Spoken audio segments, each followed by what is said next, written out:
माता की जय, वंदे मातरम, मातरम मातरम, वंदे मातरम। नारी शक्तीचा अपमान करणाऱ्या,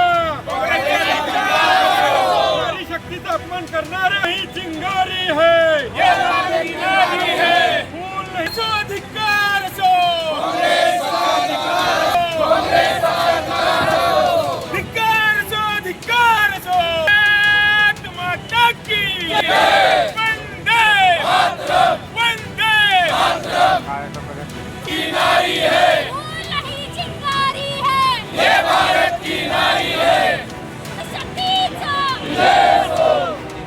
अरे या इंडिया आघाडीचं करायचं काय? खाली डोक्यावर पाय. या इंडिया आघाडीचं करायचं. वंदे मातरम. देशाचे लाडके पंतप्रधान आदरणीय नरेंद्र मोदी साहेबांनी महिला आरक्षण विधेयकाचं विधेयक हे आपल्या लोकसभेमध्ये आणलं होतं। या विधेयकाला काँग्रेस आणि इंडी विकास आघाडी त्यांचं जे गठबंधन आहे, त्यांची जी मित्र पक्ष आहेत, त्यांनी या आरक्षण विधेयकाच्या विरोधात त्यांनी मतदान केलेलं आहे।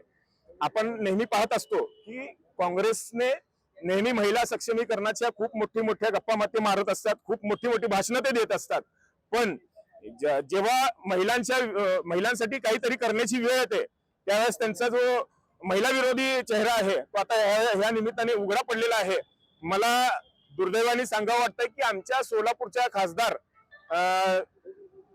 प्रणिती शिंदे यांनी देखील त्या विधेयकाच्या विरोधात मतदान केलेलं आहे। सोलापूरच्या तमाम जनतेला मी या निमित्ताने सर्व माझ्या जे विशेष करून ज्या महिला मतदार आहेत, ज्यांनी मोठ्या विश्वासाने त्यांना मतदान केलं होतं की ते त्यांच्यासाठी काहीतरी करतील, आपण बघत आलेलो आहोत की त्या सोलापूरमध्ये तर फार कमी दिसतातच आहेत, पण ज्या वेळेस त्यांचं एक मत इथं महिलांसाठी जिथं उपयोगी येणार आहे ते देखील त्यांनी विरोधात केलेलं आहे।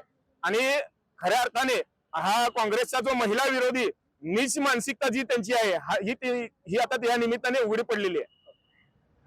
महिलांना 33% आरक्षण देण्याचं काम आपले पंतप्रधान नरेंद्रजी मोदी यांनी हे सुरुवात केलेली आहे। तर हे टोटली काँग्रेस यांचा विरोध आपल्याला होत आहे। सोलापूरच्या खासदार प्रणितीताई शिंदे एक महिला असून देखील महिलांना ते विरोध करत आहेत।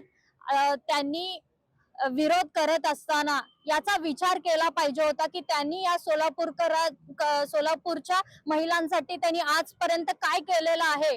त्यांनी शुद्धीत राहून या सगळ्या गोष्टी विचारपूर्वक निर्णय घेऊन त्यांनी बोलले पाहिजे। त्यांनी आज जे सरकारला विरोध करून जे काम करत आहेत आणि महिलांना जे विरोध करत आहे टोटली चुकीचं आहे। कोणतेच महिला